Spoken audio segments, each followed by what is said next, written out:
నమస్తే, welcome to special drive. ఎన్నికలు MPTC ZPTC ఉన్నట్ట లేనట్ల. ఒకవేళ ఎలక్షన్స్ జరిగితే ఎప్పుడు ఉంటాయి? సర్పంచ్ ఎన్నికలు అయిపోయినాయి. ఇక అందరి దృష్టి ఇప్పుడు ఎంపీటీసీ జెడ్పీటీసీ ఎన్నికలపైనే పడింది. అండ్ ఈలోపే మున్సిపల్ పోరు కూడా సిద్ధమవుతోంది. మున్సిపల్ పోరుకు రాష్ట్ర ప్రభుత్వం. ఇక ఇట్లాంటి నేపథ్యంలో లోకల్ లీడర్లకు కొంత షాక్ తగిలేలా కనిపిస్తోంది తెలంగాణ ప్రభుత్వం. ఈ ఏదైతే ఎంపీటీసీ జెడ్పీటీసీ ఎన్నికలపైన చేస్తున్నటువంటి ఈ ఆలస్యం ఉందో అది ఖచ్చితంగా ఎఫెక్ట్ పడేలా కనిపిస్తోంది. ఇప్పటికే షెడ్యూల్ కోసం ఆశాహులు చాలామంది వెయిట్ చేస్తున్నారు.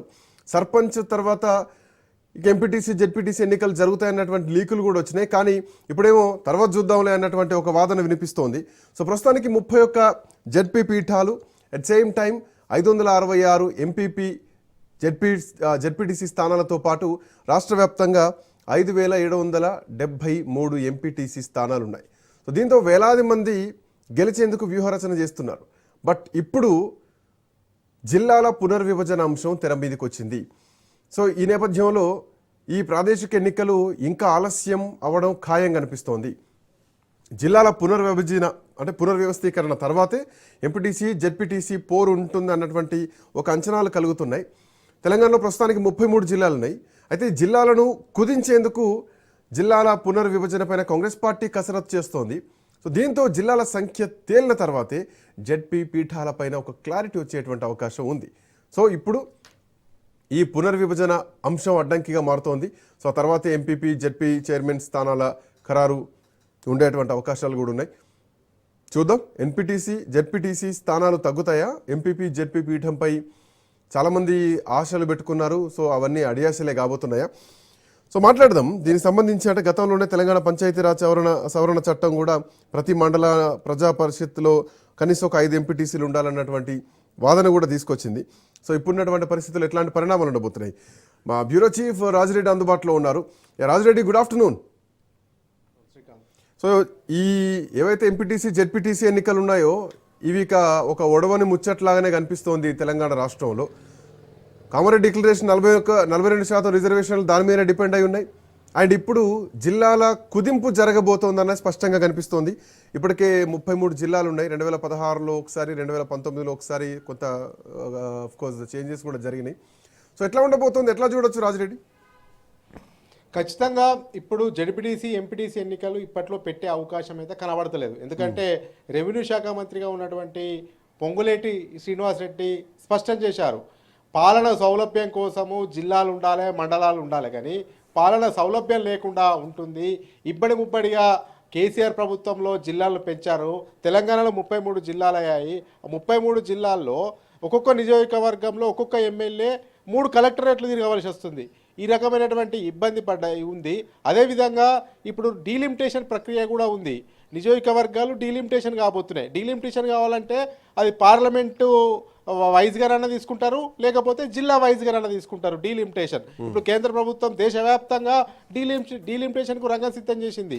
తెలంగాణలో కూడా నియోజకవర్గాలు పెరగనున్నాయి. అయితే నియోజకవర్గాలు పెరిగితే నియోజకవర్గాలు పెంపు అనేది పార్లమెంట్ నియోజకవర్గం వైజ్గానే చూస్తారు, లేకపోతే జిల్లా వైజ్గానే చూస్తారు.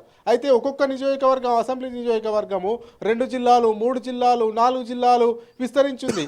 ఒక్కొక్క రివ్యూ మీటింగ్ పోవాలంటే ఎమ్మెల్యేలు 3 జిల్లాలు, 2 జిల్లాలు, 4 జిల్లాలు తిరగవలసినటువంటి పరిస్థితి ఉంది. ఈ యొక్క నేపథ్యంలో ఇక అస్తవ్యస్తంగా జిల్లాలు పెంచారు, ఇబ్బడి ముబ్బడిగా పెంచారు, అస్తవ్యస్తంగా పాలన ఉంది. పాలన సౌకర్యం కోసం, సౌలభ్యం కోసం ఏమన్నా జిల్లాలు పెంచుకుంటారు, కానీ దానికి విరుద్ధంగా కేసీఆర్ సర్కారు జిల్లాలను పెంచింది. అది ఇబ్బందిగా మారుతుందని గ్రహించినటువంటి కాంగ్రెస్ ప్రభుత్వం ఎన్నికల ముందు కూడా ఒకటి చెప్పింది, కాంగ్రెస్ అధికారంలోకి వస్తే ఈ యొక్క జిల్లాలను, మండలాలను కుదించే అవకాశం ఉంది, వాటిపైన కూడా పునర్వ్యవస్థీకరణ అయితే ఖచ్చితంగా చేస్తామనేది కూడా ఎన్నికల ముందు కాంగ్రెస్ చెప్పింది. ఈ యొక్క కోణంలో మనం చూసుకున్నట్టయితే ఖచ్చితంగా ఈ యొక్క జిల్లాలను కుదిస్తారు, మండలాలను కుదిస్తారు. మీరు చెప్పినట్టు ఇప్పుడు 560కి పైగా మండలాలు ఉన్నాయి. ఆ మండలాల్లో కొన్ని తగ్గచ్చు. అదేవిధంగా జిల్లాలు ఉన్నాయి, 33 జిల్లాలు ఉన్నాయి. అయితే జెడ్పీ పీఠాలు ఉండేటి 31 జిల్లాలు, అలా కూడా తగ్గచ్చు. ఈ యొక్క నేపథ్యంలో తగ్గేటి ఏంటి, మండలాలలో తగ్గేటి ఏంటి, జిల్లాల్లో తగ్గేటి ఏంటి, ఒక స్పష్టత ఒక క్లారిటీ వచ్చిన తర్వాతనే ఎంపీటీసీ జడ్పీటీసీ ఎన్నికలు పెడతారు. ఎందుకంటే జడ్పీటీసీలుగా గెలిచిన వాళ్ళు జడ్పీ చైర్మన్ ఎన్నుకోవాలి. ఏ జిల్లా ఉంటుందో ఏ జిల్లా పోతుందో తెలియదు పునర్వ్యవస్థీకరణలో. ఆ ఎంపీటీసీలు గెలిచిన వాళ్ళని ఎంపీపీలుగా ఎన్నుకోవాలి. ఆ మండలాల్లో పునర్వ్యవస్థీకరణ జరిగితే కుదిస్తే ఏ మండలం పోతుందో ఏ మండలం ఉంటుందో తెలియదు. కొత్తగా రెవెన్యూ డివిజన్లు ఏవైతాయో తెలియదు. ఈ యొక్క నేపథ్యంలో ఖచ్చితంగా ఎంపీటీసీ జడ్పీటీసీ ఎన్నికలు ఇప్పట్లో లేనట్లే అనేది కూడా ప్రభుత్వం నుంచి ఇండైరెక్ట్గా మనకు సమాచారం అందుతుంది. ఇది ఒక రకమైతే మీరు ఇందాక అన్నారు 42% రిజర్వేషన్స్, అది కోర్టులో కూడా ఉంది.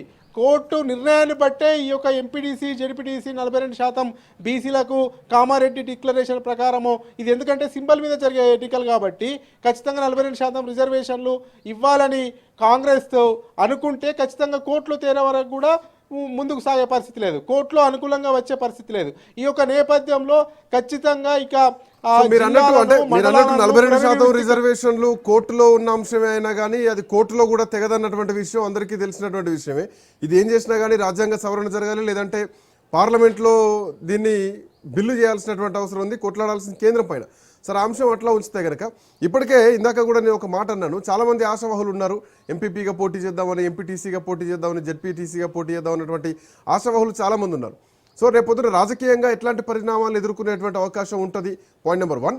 అండ్ ఇంకోటి ఏంటంటే కొన్ని జిల్లాలు కూడా కేవలం ఒక మనం భూపాలపల్లి కానీ లేదంటే ములుగు లాంటి ప్రాంతాలు చూసుకుంటే అక్కడి వరకే జిల్లా, అదే జిల్లా, అక్కడికే కలెక్టర్ ఉంటారు. అంటే చాలా చిన్న ప్లేసెస్ని కూడా జిల్లాలుగా చేసినటువంటి పరిణామాలు మనం చూసాం గతంలో కేసీఆర్ హయాంలో. సో వాటిని తీసేస్తారా ఇప్పుడు? ఎందుకంటే అక్కడ జిల్లా కలెక్టరేట్లు ఉన్నాయి, అక్కడ ఎస్పీ కార్యాలయాలు వచ్చేసాయి. సో ఒక వ్యవస్థ ఆల్రెడీ ఏర్పాటైంది. సో ఎట్లా ఏమైనా గందరగోళ పరిస్థితులు ఉండేటువంటి ఛాన్సెస్ ఉంటాయా? ఖచ్చితంగా ఇప్పుడు మీరు అన్నటువంటి ములుగు కానీ, భూపాలపల్లి కానీ, ఇంకా గద్వాల్ కానీ, సిరిసిల్ల కానీ, ఇలాంటి వాటిని ఏం చేశారంటే చిన్న మున్సిపాలిటీలు, ఈ మున్సిపాలిటీలు తీసుకుపోయి జిల్లా కేంద్రాలు చేశారు. జిల్లా కేంద్రాలు చేయడమే కాకుండా కలెక్టరేట్లు కట్టిర్రు, ఎస్పీ కార్యాలయాలు కట్టిర్రు. ఇవన్నీ కూడా ఇప్పటి ముంబడిగా కలెక్టరేట్లు పెరిగినాయి, ఎస్పీ ఆఫీసులు పెరిగినాయి, జిల్లాలు పెరిగినాయి, కానీ దీనివల్ల ప్రజలకు ఉపయోగపడట్లేదు. ఫర్ ఎగ్జాంపుల్ తీసుకుంటే నా సొంత నియోజకవర్గం ఉస్నాబాద్ నియోజకవర్గం. ఉస్నాబాద్ నియోజకవర్గం 3 జిల్లాల పరిధిలో ఉంది. కరీంనగర్ పరిధిలో ఉంది, వరంగల్ పరిధిలో ఉంది, సిద్దిపేట పరిధిలో ఉంది. అక్కడ గెలిచినటువంటి శాసనసభ్యుడు ఏదన్నా రివ్యూ కోసం వెళ్ళాలంటే 3 జిల్లాల చుట్టూ తిరగాలి. ఒక జిల్లా ఉన్నదంటే ఆ నియోజకవర్గము ఒకటే జిల్లాకు పరిమితమై ఉండాలి. అది అట్లా అయితేనే పాలన పరంగా బాగుంటుంది, లేకపోతే ఇబ్బందులు ఎదుర్కోవాల్సిన అవసరం ఉంటుంది. ఎందుకంటే ఏదన్నా నిధులు మంజూరు చేయాలన్నా కానీ ఒక కలెక్టర్కు ఇంకో కలెక్టర్కి ఇంకో కలెక్టర్ 3 కలెక్టర్లను సమన్వయం చేయాలి, కొన్ని నియోజకవర్గంలో 4 కలెక్టర్లను సమన్వయం చేయాలి. ఇదంతా కూడా ఇబ్బందిగా మారే అవకాశం ఉంటుంది. పాలన మీద పట్టు సాధించడమే కానీ పాలనకు ఇబ్బందిగా గుదిబండగా మారే అవకాశం ఉంది. ఇక మీరు చెప్పినట్టు ఎంపీటీసీలు జడ్పీటీసీలు ఆశావాహులు అయితే కళ్ళల్లో ఒత్తులేసుకొని ఎదురు చూస్తున్నారు. గత ఎన్నికల్లో కాంగ్రెస్ కష్టకాలంలో ఉన్నప్పుడు, కాంగ్రెస్ ప్రతిపక్షంలో ఉన్నప్పుడు కూడా పోటీ చేసి చాలా మంది ఓడిపోయారు. ఈసారి కాంగ్రెస్ అధికారంలోకి వచ్చింది, మళ్ళీ టికెట్ వస్తే మేము ఖచ్చితంగా గెలుస్తాము, కాంగ్రెస్ అధికారంలో ఉందనే ఆశతోనే ఉన్నారు. అంటే కట్టర్ కాంగ్రెస్ కార్యకర్తలు మొదటి నుంచి కాంగ్రెస్ లో ఉన్న వాళ్ళు గతంలో 10 సంవత్సరాలు బీఆర్ఎస్ అధికారంలో ఉన్నా కానీ కష్టకాలంలో పార్టీ నుంచి ఎంపీటీసీలుగా చేసిన వాళ్ళు ఉన్నారు, జడ్పీటీసీలుగా పోటీ చేసిన వాళ్ళు ఉన్నారు, వ్యయ ప్రయాసాలకు ఓర్చిన వాళ్ళు ఉన్నారు, సొంతగా జేబులోకి వెళ్ళి డబ్బులు పెట్టుకున్న వాళ్ళు ఉన్నారు. వాళ్ళందరికీ ఒక ఆశ కలుగుతుంది. ఇప్పుడు కాంగ్రెస్ మేము ప్రతిపక్షంలో ఉన్నప్పుడు వేసాము, పోటీ చేశాము, మేము ఓడిపోయాం, కానీ ఇప్పుడు అధికారంలోకి వచ్చాము. అధికారంలోకి వచ్చిన తర్వాత కాంగ్రెస్ సింబల్ నుంచి పోటీ చేస్తే గెలిచే అవకాశాలు ఉంటాయి. ఎందుకంటే స్థానిక సంస్థల ఎన్నికలు అనేది ప్రభుత్వానికి అనుకూలంగా మారే అవకాశం ఉంటుంది. ఎందుకంటే ప్రభుత్వ సంక్షేమ పథకాలు కాబట్టి సంక్షేమ పథకాల రూపంలో ప్రజల్లోకి చెప్పుకుంటే పాజిటివ్ అయ్యే అవకాశం ఏదైతే జిల్లాల పునర్వ్యవస్థీకరణ జరిగితే, అంటే మీరు అన్నట్టు ఒకవేళ కుదిస్తే, అంటే 33 జిల్లాలు ఈ లెక్కన మీరు చెప్తున్న దాని ప్రకారం చూస్తే 22కో 23కో పోయేలాగా కనిపిస్తుందేమో అని నాకు మీ మాటల్లో అనిపిస్తోంది. ఒకవేళ అదే జరిగితే ఎంపీటీసీ స్థానాలు తగ్గుతాయి, జడ్పీ స్థానాలు తగ్గుతాయి. సో చాలా భారీ మార్పులు చేర్పులు జరుగుతాయి. ఈవెన్ బౌండరీస్లో కూడా చాలా భారీ మార్పులు చేర్పులు జరుగుతూ ఉంటాయి. అట్ సేమ్ టైం ఇంత జరిగిన ఎంపీటీసీ జడ్పీటీసీ ఎన్నికలు జరిగేటువంటి అవకాశాలు ఉన్నాయా? ఎందుకంటే గతంలో మనం సర్పంచ్ ఎన్నికల్లో కూడా చూసినాం, పార్టీ పరంగా ఇస్తామన్నారు. అంటే అఫ్కోర్స్ దాని పార్టీ సింబల్ మీద జరగపోయినా కానీ పార్టీ పరంగా ఇస్తామని చెప్పేసి అడుగు ముందుకేసింది. మరి పొద్దున జడ్పీటీసీ ఎన్నికలు జరుగుతాయా? జరిగితే పార్టీ పరంగానే తీసుకునేటువంటి ఛాన్సెస్ ఉంటాయా? అంటే మీరు చెప్పినటువంటి అంశం ఏదైతే ఉందో చూస్తే జడ్పీటీసీ ఎంపీటీసీ ఎన్నికలు జరుగుతాయి, కానీ ఏ టైంలో జరుగుతాయి, ఎప్పుడు జరుగుతాయి అనేది కూడా మనం చెప్పలేం. కాస్త ఆలస్యమయ్యే అవకాశాలు అయితే స్పష్టంగా కనబడుతున్నాయి. ఎందుకంటే ఒకటి, కోర్టులో తేలాలి అంశము, 42% అంశం తేలదు. ఎందుకంటే రాజ్యాంగానికి లోబడే కోర్టులు తీర్పిస్తాయి. ఎక్కడ కూడా 50% రిజర్వేషన్ దాటి రిజర్వేషన్లు ఇవ్వాలనేది కూడా ఏ న్యాయస్థానం చెప్పదు.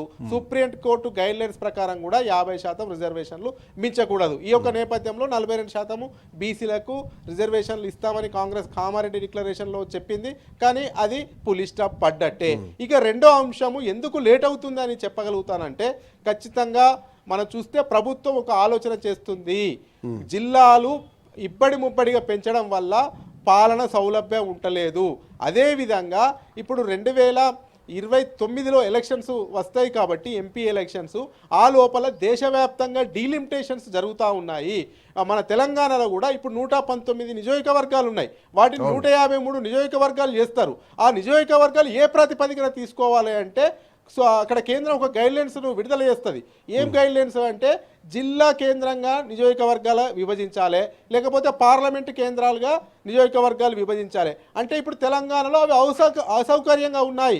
ఎందుకంటే ఒక్క నియోజకవర్గం చూసుకుంటే 3 కలెక్టరేట్లు, 4 కలెక్టరేట్లు, 4 జిల్లాలు ఉన్నాయి. అందులో ఈ యొక్క నేపథ్యంలో ఆ రకంగా నియోజకవర్గాలను మనము విభజించలేము. కాబట్టి ఇవన్నీ జరగాలంటే ఫస్ట్ ఇవన్నీ మీరు అన్నట్టు ఇవన్నిటి కుదించాలి. జిల్లాలను కుదించాలి, మండలాలను కుదించాలి.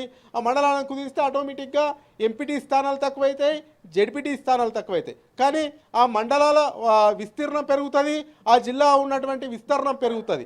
కాబట్టి ఇవన్నిటిని కూడా ప్రభుత్వం ఆచితూచి అడుగులు వేస్తుంది. ఇంకా ఒకటి చెప్పాలంటే, ప్రభుత్వ ఆలోచన కూడా ఆ రకంగానే ఉంది.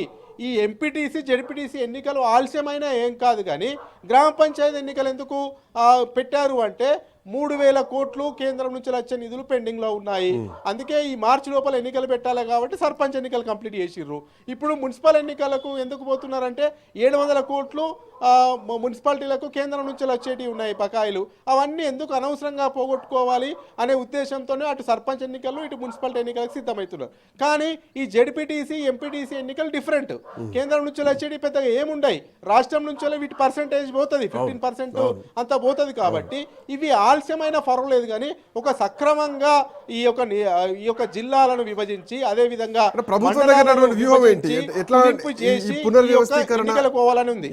పునర్వ్యవస్థీకరణ ఎట్లా చేయబోతున్నారు? ఈ అంటే సింపుల్ గా చెప్పాలంటే ఒక రీకన్స్ట్రక్షన్ అనే చెప్పాలి. ఆల్రెడీ కట్టిన దాన్ని కూలగొట్టి మళ్ళీ కట్టడం చాలా పెద్ద రిస్క్. డైరెక్ట్ గా మొదటి నుంచే ఫౌండేషన్ కట్టడం చాలా సింపుల్ అని చెప్పాలి. బట్ ప్రభుత్వం అడుగులు ఎట్లా ఉన్నాయి, ఎంత సమయం పట్టొచ్చు?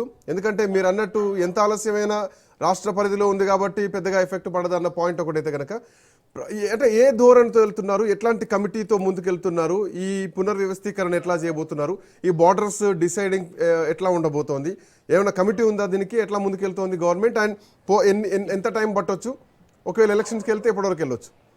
శ్రీకాంత్, ఇప్పుడు మీరు చూసిర్రు తెలంగాణలో 33 జిల్లాలు అంటారు, కానీ 33 జిల్లాలు ఎవరు కూడా చెప్పలేకపోతారు.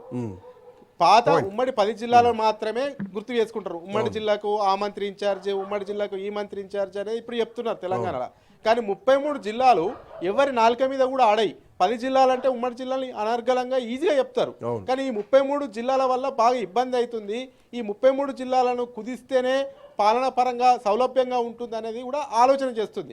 అంటే మీరు అన్నట్టుగా దానికి పలానా టైం పడుతుంది, పలానా టైంలోనే అయిపోతుంది అనేది కూడా మనం చెప్పలేము. ఎందుకంటే ప్రభుత్వము నిర్దిష్టంగా ఒక ఆలోచనకైతే వచ్చింది.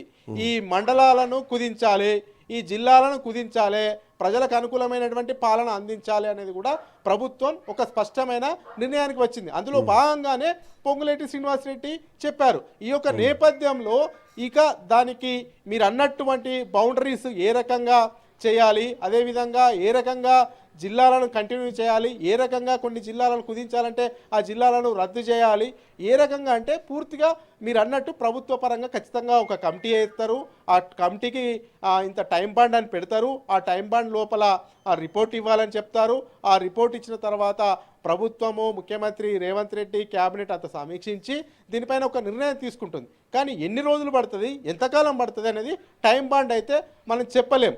అది ప్రభుత్వ నిర్ణయం పైన, విధానపరమైనటువంటి నిర్ణయం పైన మాత్రమే ఆధారపడి ఉంటుంది. ఖచ్చితంగా మాత్రము ప్రభుత్వం అయితే ఒక ఆలోచన చేస్తున్నట్టు తెలుస్తుంది. ఈ యొక్క జిల్లాలను కుదించాలే, పాలనను సౌలభ్యంగా అందించాలనే ఆలోచన చేస్తుంది. అదేవిధంగా మండలాలను కూడా కుదించాలని చూస్తుంది. కొన్ని పెద్ద పెద్ద గ్రామ పంచాయతీలను తీసుకుపోయి మండలాలు పెట్టారు. ఆ మండలాలు మాకు అత్తుమొర్రో అనేది కూడా చాలా మంది జనాలు మొత్తుకున్నటువంటి పరిస్థితి. అయినా కానీ ఆ మండలాలను తొలగించలేదు. అదేవిధంగా కొన్ని మండలాలను తీసుకుపోయి, కొన్ని గ్రామాలను తీసుకుపోయి పక్క జిల్లాల్లో చిన్న చిన్న జిల్లాల మీరు అన్నట్టు ఇందాక సిరిసిల్ల కానీ, భూపాలపల్లి కానీ, ములుగు కానీ ఇలాంటి ప్రాంతంలో వాళ్ళని జిల్లా హెడ్ క్వార్టర్స్ చేశారు.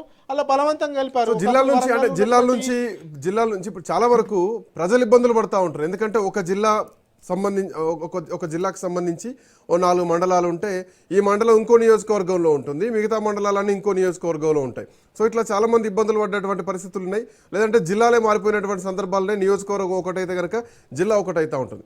సో ఇప్పుడు ప్రజల నుంచి కూడా వినతులు తీసుకుంటారా? ప్రజా అభిప్రాయ సేకరణ ఏమైనా జరిగేటువంటి అవకాశం ఉందా? లేదంటే గతంలో కేసీఆర్ చేసినట్టే మళ్ళీ వీళ్ళు కూడా ఒక కమిటీని వేసి లేదంటే కొంతమంది మేధావులతో కూర్చొని బౌండరీస్ ఫిక్స్ చేస్తారా? ప్రజాభిప్రాయం తీసుకునేటువంటి అవకాశం ఉందా? ఖచ్చితంగా ఒక కమిటీ అయితే వేస్తారు ప్రభుత్వం తరపున. ఆ ప్రభుత్వం తరపున వేసినటువంటి కమిటీ ఈ క్షేత్రస్థాయిలో పర్యటించి ఏ రకంగా ముందుకెళ్లాలనేటువంటి అక్కడ ఉన్నటువంటి స్థానిక ఎమ్మెల్యేలను కానీ, అక్కడ ఉన్నటువంటి స్థానిక అధికారులను కానీ సంప్రదింపులు జరిపి, అదేవిధంగా ప్రజలను కూడా సంప్రదింపులు జరిపి ఈ యొక్క మండలాలను కానీ, అదేవిధంగా జిల్లాలను కానీ ఈ యొక్క కుదించే అవకాశాలు అయితే స్పష్టంగా కనబడుతున్నాయి. అయితే మీరు అన్నట్టు ఒకటి మాత్రం వాస్తవం. 33 జిల్లాలు చేసినప్పుడు ఆ జిల్లాలలో కొన్ని మండలాలను, కొన్ని గ్రామాలను బలవంతంగా కలిపారు. అప్పుడు పెద్ద ఎత్తున ఉద్యమాలు, నిరసనలు కలిగాయి. ఈ జిల్లాకు మేము పోము, గతంలో ఉన్నటువంటి పాత జిల్లాల్లోనే మేము ఉంటాము, ఈ జిల్లాకు మాకు అనుబంధం లేదు, ఆ పాత జిల్లాతోనే మాకు అనుబంధం ఉంది, ఇప్పుడు కొత్తగా మాకు ఆ జిల్లా పైన మాకు ఆ జిల్లాలో కలుపుతూ ఉన్నారు, అక్కడ మేము వెళ్ళలేము, అక్కడ మాకు సౌకర్యవంతంగా ఉండదు అనేది కూడా ఉద్యమాలు చేసిర్రు, పోరాటాలు చేసిర్రు, నిరసనలు చేసిర్రు. కానీ అవన్నీ ఏం పట్టించుకోకుండా జిల్లాలైతే ఎక్కువగా పెంచారు. ముఖ్యమంత్రి గతంలో ఉన్నటువంటి కేసీఆర్ దగ్గరికి ఎవరైనా మాది పలానా జిల్లా కావాలి, మా ప్రజల నుంచి డిమాండ్ వస్తుంది అంటే కూడా ఆలోచించకుండా అక్కడ ఉన్నటువంటి లోకల్ ఎమ్మెల్యేనో మంత్రో ఎవరో రిఫరెన్స్ చేస్తే ఆ జిల్లా చేసేసారు. ఈ రకంగా జిల్లా అయిన తర్వాత చాలా ఇబ్బందులు పడతా ఉన్నారు. చివరిగా ఒకటి కన్ఫర్మ్ ఒక క్లారిటీ ఇవ్వండి రాజరెడ్డి. సో ఏపీలో కలిసినటువంటి 5 గ్రామాల సంగతి భద్రాచలంలో మళ్ళీ విలీనమయ్యేటువంటి దిశగా ప్రభుత్వం ఏమైనా అడుగులు వేస్తోందా? సో ప్రస్తుతానికి ఇంటర్నల్ బార్డర్స్ గురించి మాట్లాడుతున్నాం, బట్ 5 గ్రామాలకు సంబంధించి ఏమైనా ఆలోచన చేసేటువంటి అవకాశం ఉందా? ఖచ్చితంగా ఇప్పుడు వాళ్ళు ఎటు తెలియనటువంటి పరిస్థితిలో ఉన్నారు. అటు మేము తెలంగాణకు రావాలని వాళ్ళు ఉన్నారు, కానీ ఆంధ్రాలో అవి విలీనమైపోయాయి. ఈ యొక్క నేపథ్యంలో అక్కడ ఉన్నటువంటి ప్రజలు గందరగోళ పరిస్థితిలో ఉన్నారు. వాళ్ళకు నిధులు కూడా సరిగా వెళ్ళట్లేదు అనేది కూడా ఆవేదన వ్యక్తం చేస్తున్నారు. ఖచ్చితంగా ఈ యొక్క అంశాన్ని కూడా ఖచ్చితంగా పరిశీలించే అవకాశం ఉంది. ఎందుకంటే ఇప్పుడు ఉన్నటువంటి రెవెన్యూ శాఖ మంత్రి కూడా ఖమ్మం జిల్లాకు సంబంధించినటువంటి నాయకుడు కాబట్టి ఖచ్చితంగా వీటన్నిటిని కూడా పరిగణలోకి తీసుకునే అవకాశాలు అయితే స్పష్టంగా కనబడతా ఉన్నాయి. Srikanth, thank you Raja Reddy, thanks for joining. So మొత్తానికి ఎన్నికలు మాత్రం ఇప్పట్లో ఉండేటువంటి అవకాశం లేదు. ఎందుకంటే అటు ఎంపీటీసీ సంబంధించి జెడ్పీటీసీ సంబంధించినటువంటి స్థానాల విషయంలో ఇంకా తగ్గేటువంటి అవకాశాలను, ఎందుకంటే జిల్లాల మదింపు కార్యక్రమం నడుస్తుంది. సో ఇప్పటికే ముఖ్యమంత్రి రేవంత్ రెడ్డి కూడా దీనిపైన ఇవాళ ఒక సమావేశం నిర్వహించినట్టు తెలుస్తోంది. సో చాలా కీలకంగా, అంటే ఈ విషయంలో మాత్రం కీలకంగానే అడుగులు వేస్తుంది రాష్ట్ర ప్రభుత్వం. సో ఎట్లాంటి పరిణామాలు ఉండబోతున్నాయి ఏంటి అన్నది చూడాల్సినటువంటి అవసరం అయితే ఉంది. సో ఎంపీటీసీ జెడ్పీటీసీ ఎన్నికలు అంటే ఆ స్థానాలు ఎన్ని ఉంటాయో ఇంకా క్లారిటీ రావాలి. ఎన్నికలు ఇప్పట్లో అయితే ఉండవన్నది మాత్రం స్పష్టంగా తెలుస్తోంది. జిల్లాల పునర్వ్యవస్థీకరణ అయిన తర్వాతనే ఎన్నికలు ఉంటాయి. That's all for now. Next updates continue అయితే. Keep watching Raj news.